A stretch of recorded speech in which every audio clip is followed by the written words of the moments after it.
दोस्तों, महाभारत ग्रंथ में मनुष्य को भोजन करते समय कुछ बहुत ही जरूरी नियम का पालन करने के लिए बताए गए हैं।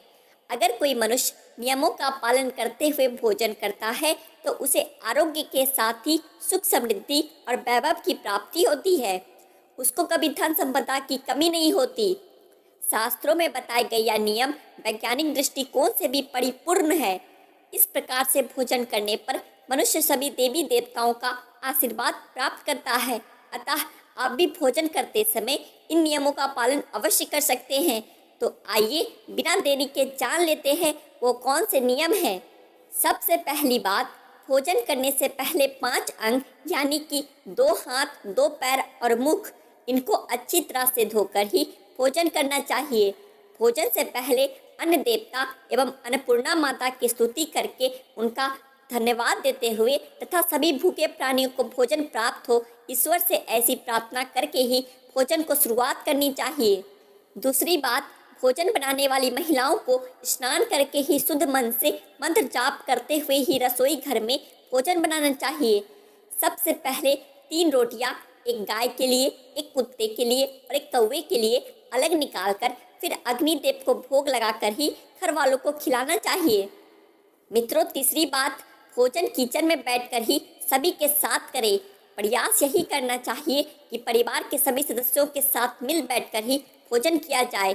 नियम अनुसार अलग अलग भोजन करने से परिवार के सदस्यों में प्रेम और एकता कायम नहीं हो पाती। नंबर 4, भोजन का समय। प्रातः और सायंकाल ही भोजन का विधान है, क्योंकि पाचन क्रिया की जठराग्नि सूर्योदय से 2 घंटे के बाद तक एवं सूर्यास्त से 2.5 घंटे पहले तक प्रबल रहती है। जो व्यक्ति सिर्फ एक समय भोजन करता है वह योगी है, और जो 2 समय भोजन करता है वह भोगी कहा गया है। मित्रों, 5वीं बात, भोजन की दिशा। भोजन पूर्व और उत्तर दिशा की ओर मुख करके ही करना चाहिए। दक्षिण दिशा की ओर किया गया भोजन प्रेत को प्राप्त होता है। पश्चिम दिशा की ओर किया हुआ भोजन खाने से रोग की वृद्धि होती है। नंबर 6, ऐसी अवस्था में भोजन ना करें। सैया पर बैठकर अर्थात बिस्तर पर बैठकर अपने हाथों पर रखकर या टूटे फूटे बर्तनों में भोजन कभी नहीं करना चाहिए। मल मूत्र का वेग होने पर भी भोजन कभी नहीं करना चाहिए। कला अथवा क्लेश के माहौल में भी भोजन करना अनुचित माना गया है। अधिक शोर शराबे के स्थान पर भी भोजन करना उचित नहीं है। पीपल एवं वट वृक्ष के नीचे बैठकर भी भोजन नहीं करना चाहिए। परोसे हुए भोजन की कभी निंदा नहीं करनी चाहिए।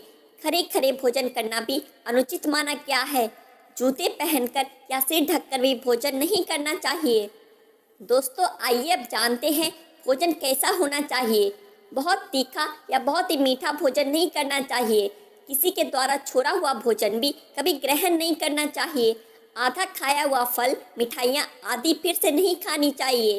खाना छोड़कर उठ जाने पर दोबारा भोजन कभी करना नहीं चाहिए।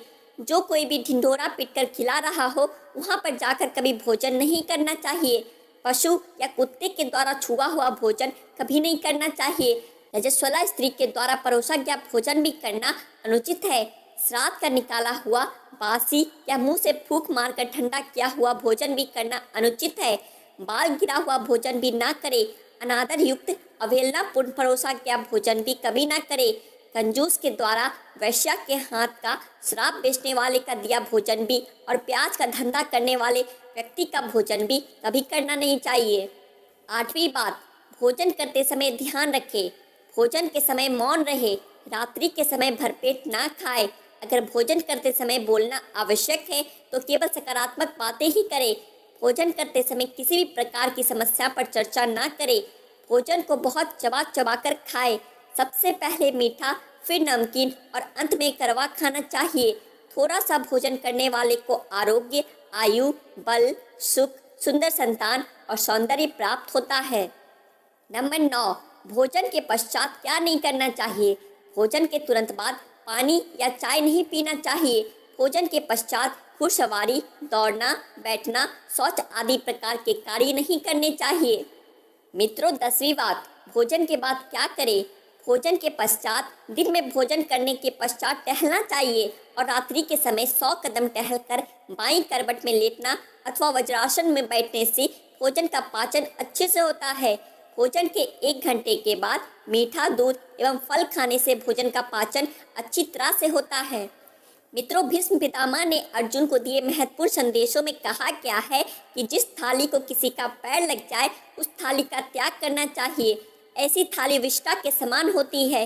भीष्म पितामह कहते हैं कि भोजन के दौरान थाली में बाल आने पर उसे वहीं पर छोड़ देना चाहिए।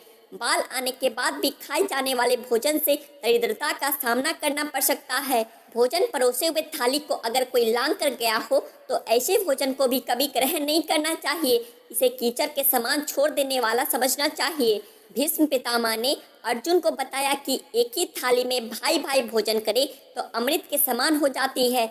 ऐसे भोजन से धन धान स्वास्थ्य और लक्ष्मी की वृद्धि होती है। भीष्म पिता के अनुसार पति पत्नी को एक ही थाली में भोजन करने को निषिद्ध माना गया है।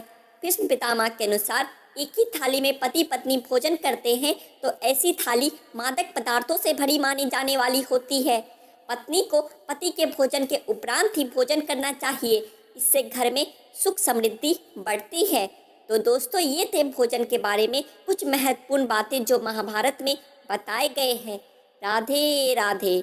सो गाइस, आपको हमारा आज का ये वीडियो कैसा लगा कमेंट सेक्शन में ज़रूर बताना। साथ ही साथ इस वीडियो से जुड़ी आपकी कोई सजेशन हो तो वो भी बता देना। ऐसी और जानकारियों को जानने के लिए आपके अपने चैनल द आध्यात्मिक टेल्स को सब्सक्राइब भी कर लेना। और आपको आगे किस टॉपिक पे वीडियो चाहिए ये भी हमें ज़रूर बताना। वीडियो को लाइक कर देना और अपने फ्रेंड्स एंड फैमिली के साथ शेयर भी कर लेना। राधे राधे। जय श्री कृष्ण। जय श्री राधे कृष्ण।